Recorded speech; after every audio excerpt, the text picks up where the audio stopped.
दोस्तों, राजनीति की मार्केट में नैरेटिव बदलने के खेल में जब तेरी गाली मेरी गाली गिनाई जा रही है, देश के छात्र आम पब्लिक गालियों की हिपोक्रेसी को लेकर पीएम मोदी को आईना दिखा रही है।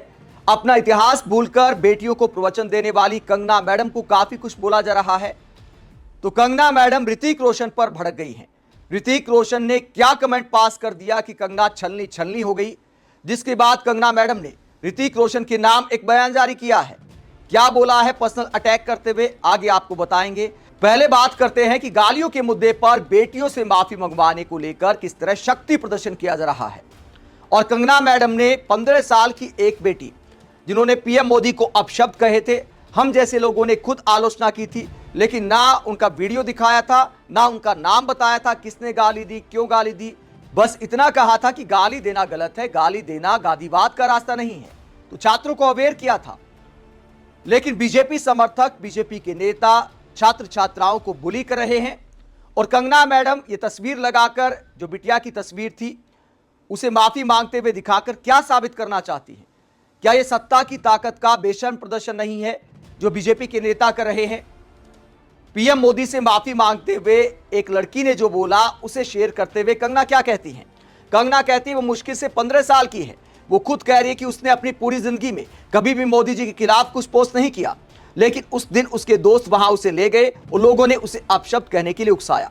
हमें अपने बच्चों को बुरी सोच, कट्टर नारीवादी विचारों और वामपंथी सोच से बचाने की जरूरत है। आखिर हमारी बेटियां इतनी आसानी से कैसे बहकाई जाती हैं, उनका फायदा उठाया जाता है और उन्हें दूसरों के एजेंडे के लिए इस्तेमाल किया जाता है। हमें हर कीमत पर अपने बच्चों की रक्षा करनी चाहिए। तो यहां पर बहकाने का, उकसाने का आरोप लगाती कंगना रनौत। दोस्तों, हकीकत यह है कि छात्र आंदोलन में पीएम मोदी को या किसी भी नेता को जो गालियां दी गई, बहुत सारे छात्रों ने मस्ती मजाक में वो गालियां दे डाली। उसको लेकर साजिश ढूंढना, उकसाने का आरोप लगाना, ये अति में जाना है, राई का पहाड़ बनाना है। ज्यादातर लड़के या लड़कियों ने जो भी गाली निकाली, आपने देखा होगा, हंसते हुए, ठहाके लगाते हुए गालियां निकाली गई थी। तो सोसाइटी के एक हिस्से में जो ट्रेंड बन गया है, जो थोड़ा फैशन बन गया है गाली देने का, और इसे ये माना जाता है कि भैया हम तो फॉरवर्ड सोच के हैं, तो ये उसका आप मान सकते हैं कि एक चिंताजनक पहलू जरूर है। लेकिन ये कहना कि गालियां देने के लिए किसी ने उकसाया था, क्या अभिजीत दिपके ने बोला था, क्या सौरभ दास ने बोला था, क्या उन्होंने खुद गालियां निकाली हैं? क्या गालियां देकर किसी मुद्दे का समाधान हो सकता है? कोई बेवकूफी ऐसे काम करा सकता है? सरकार से जब सवाल करते हुए छात्र आंदोलन पर बैठे थे, लाखों छात्र देश भर में प्रोटेस्ट कर रहे थे, वहां पर 10, 15, 20 छात्रों ने अगर गालियां निकाल दी, तो क्या यह देश का सबसे बड़ा मुद्दा हो जाता है? क्या इन बेटियों ने ही सबसे बड़ा अपराध किया है? जो 20 से ज्यादा छात्रों की जान चली गई, हमारे लिए वो बड़ा मुद्दा है, या प्रधानमंत्री को जो गालियां दी गई वो बड़ा मुद्दा है? कुछ शरारती बच्चों ने भद्दी भद्दी गालियां बोली। मुझे तो गालियां दी गई, मेरी स्वर्गीय माता को भी गालियां दी गई। न जाने कितना भद्दा स्वरूप था। मैं उन्हें माफ करना चाहता हूं। गालियां देना गलत है, गलत को गलत कहा जाएगा, लेकिन देश की बेटियों को इस तरह जलील नहीं करना चाहिए। जबकि आपके समर्थक दिन रात सोशल मीडिया पर, सड़क पर मां बहन की गालियां निकालते आए हैं। अनेकों वीडियो आपको मिल जाएंगे, अनेकों कमेंट आपको मिल जाएंगे। तो इस लेक्चरबाजी से बाहर आना चाहिए, हिपोक्रेसी अब नहीं चलेगी। इसके बाद कंगना रनौत उन पत्रकारों पर भी भड़क जाती हैं जिन पत्रकारों ने आईना दिखा दिया। इंडिया टुडे पर भड़क गई। इंडिया टुडे ने दिखा दिया कि कंगना मैडम ने अपने एमपी लेड फंड का कितना हिस्सा खर्च किया है, और अगर ऐसी रफ्तार से पैसा खर्च होता रहा तो क्या कंगना रनौत जनता के काम करा पाएंगी? पैसा तक खर्च नहीं करा पा रही हैं। तो कंगना मैडम ने क्या ज्ञान दिया? भड़कते हुए कहती हैं, बेवकूफ पत्रकार ऐसी क्रिएटिव रील्स बना रहे हैं कि मैंने उन फंड्स का इस्तेमाल नहीं किया जिन्हें मैंने मंजूर कराया था। ये पत्रकार इतने नासमझ हैं कि उन्हें यह भी नहीं पता कि ये फंड मेरे इस्तेमाल के लिए नहीं होते। सांसद सामुदायिक परियोजनाओं के लिए फंड दे सकते हैं। हमारे पास बहुत सारे आवेदन आते हैं और हम उनमें से कुछ जरूरतमंद लोगों, परियोजनाओं को फंड देते हैं। हमारा ऑफिस 15 दिन के अंदर फंड उपलब्ध करा देता है। इसके बाद उन पैसों से काम करवाना पंचायतों, स्थानीय जनप्रतिनिधियों की जिम्मेदारी होती है। हमें ना तो खुद उस फंड का इस्तेमाल करना होता है और ना ही खुद उन परियोजनाओं को पूरा करवाना होता है। इन बेवकूफ पत्रकारों का क्या किया जाए जो रिपोर्टिंग के नाम पर कुछ भी कर रहे हैं? तो कंगना रनौत सवाल उठाने वाली रिपोर्ट को बेवकूफ पत्रकारिता कहती है। तो कंगना मैडम, आपका ज्ञानवर्धन कर दें कि पैसा देकर पल्ला झाड़ लेना सब कुछ नहीं होता। क्या आपने लिख कर दे दिया कि फला योजना पर पैसा लगाना है, उसका फॉलोअप लेना होता है, अधिकारियों से लगातार मीटिंग करनी होती है। हमारे देश में कामकाज का जो तरीका है, अधिकारियों को पुश करना पड़ता है, बार बार प्रेशर बनाना पड़ता है। ये एक जनप्रतिनिधि का काम होता है कि फला परियोजना के लिए हमने जो मंजूरी दी थी वो आखिरकार कहां तक पहुंची है, कहां पर फाइल अटकी हुई है।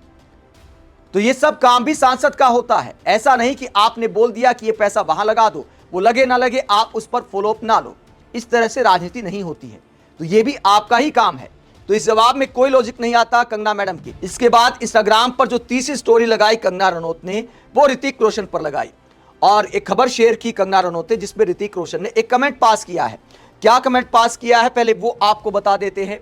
ऋतिक रोशन ने ऐसा क्या बोल दिया जो कंगना मैडम भड़क गई हैं।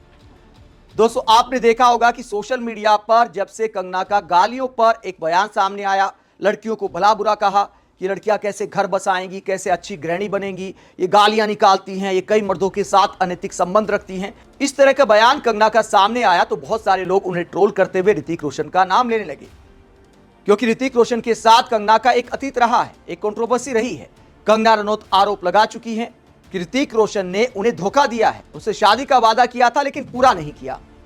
उसके बाद इस ट्रोलिंग के बीच सोशल मीडिया पर एक ट्रेंड चलता है कि ऋतिक रोशन से माफी मांगी जाए, क्योंकि कंगना के समर्थन में बहुत सारे लोगों ने ऋतिक रोशन को उस वक्त भला बुरा कहा था कि ऋतिक रोशन ने कंगना रनौत जैसी अभिनेत्री के साथ अच्छा नहीं किया। फ्रेडी बर्डी नाम के इंस्टाग्राम हैंडल से पोस्ट किया जाता है कि दुनिया का ऋतिक रोशन की तरफ एक माफीनामा उधार है, एक माफी उधार है दुनिया की ऋतिक रोशन की तरफ। उस पर ऋतिक रोशन कमेंट कर देते हैं। ऋतिक रोशन ने क्या कमेंट किया इस पूरे मामले को लेकर?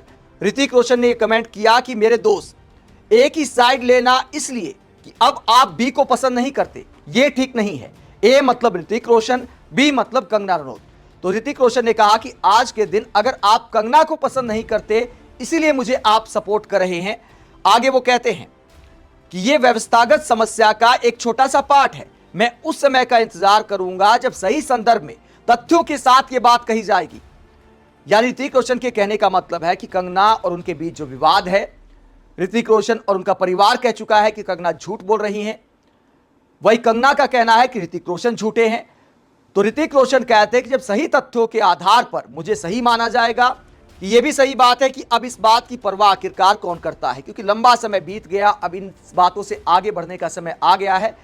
लेकिन ऋतिक रोशन ने अपने दिल का गुबार निकाल दिया कि सही संदर्भ में अगर मेरे बारे में ये बात कही जाती तो ठीक था, लेकिन आज चूंकि आप कंगना को पसंद नहीं करते इसीलिए मेरा सपोर्ट कर रहे हैं, ये थोड़ा ठीक नहीं है। तो ये वाला कमेंट जब ऋतिक रोशन ने पास किया तो कंगना मैडम इस बात से आहत हो गई, आग में घी डालने का आरोप लगा दिया, इंस्टाग्राम स्टोरी पोस्ट कर दी और ऋतिक रोशन पर भड़ास निकालते हुए क्या बयान दिया है कंगना रनौत ने।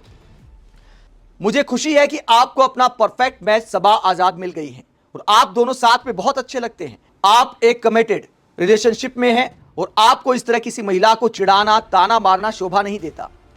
ना तो उस पोस्ट में कंगना रनौत का नाम लिया गया था कि ऋतिक रोशन की तरफ एक माफी उधार है, ना ऋतिक रोशन ने कंगना का नाम लिया, फिर भी कंगना रनौत समझ जाती हैं किस संदर्भ में ऋतिक रोशन ने कहा था। तो कहते हैं कि आपको इस तरह किसी महिला को चिढ़ाना, ताना मारना शोभा नहीं देता। इसकी बजाय आपको उन सभी लोगों की निंदा करनी चाहिए जो आपके नाम का इस्तेमाल करके मुझे परेशान और बुली कर रहे हैं। आग में घी डालना और अपने पार्टनर को शर्मिंदा करना बंद कीजिए। उम्मीद है कि समझदारी की जीत होगी और आप इस तरह के बेतुके कमेंट करना बंद करेंगे। तो कंगना रनौत आरोप लगाती है कि ऋतिक रोशन का नाम लेकर उन्हें परेशान किया जा रहा है, क्योंकि पप्पू यादव ने भी एक बयान देते हुए नाम ले दिया था। इसके अलावा सौरभ दास ने भी एक कमेंट पास कर दिया था। सौरभ दास ने मजाक करते हुए कहा था कि मेरे कुछ दोस्त मजाक करते हैं, मेरे कुछ दोस्त ये कहते हैं कि कंगना तुमसे इसलिए टकरा रही है क्योंकि तुम्हारा लुक ऋतिक रोशन से मिलता है। तो सौरभ दास और ऋतिक रोशन के लुक को लेकर एक मजाक बन गया कि दोनों का लुक एक जैसा है, इसीलिए कंगना मैडम उनसे टकरा गई हैं। जब कंगना रनौत ने कांग्रेस जनता पार्टी के प्रवक्ता सौरभ दास को निकम्मा कहा था, उनकी एजुकेशन को लेकर कमेंट पास किया था और यह सवाल उठाया था कि क्या 28 साल का ये युवा कहीं से छात्र दिखता है, तो सौरभ दास ने जवाब दिया था कि मैडम मैंने कभी नहीं कहा कि मैं छात्र हूं, मैं तो एक पत्रकार हूं। तो मैंने तो सिर्फ छात्रों की आवाज उठाई है, छात्रों को लेकर आंदोलन चलाया हमने, लेकिन यह क्लेम नहीं किया कि मैं एक छात्र हूं फिलहाल। दोस्तों, चाहे सौरभ दास पर भड़कना हो या ऋतिक रोशन पर, कंगना को अब इन बचकाना बातों से आगे बढ़ना चाहिए। अब वो सांसद बन गई हैं।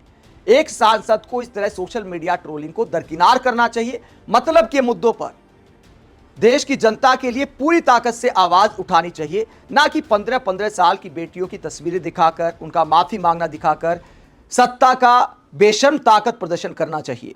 आप इस पूरे मसले को लेकर क्या सोचते हैं, कमेंट बॉक्स में अपनी राय जरूर दें। साथ ही चैनल को सब्सक्राइब भी करें। नमस्कार।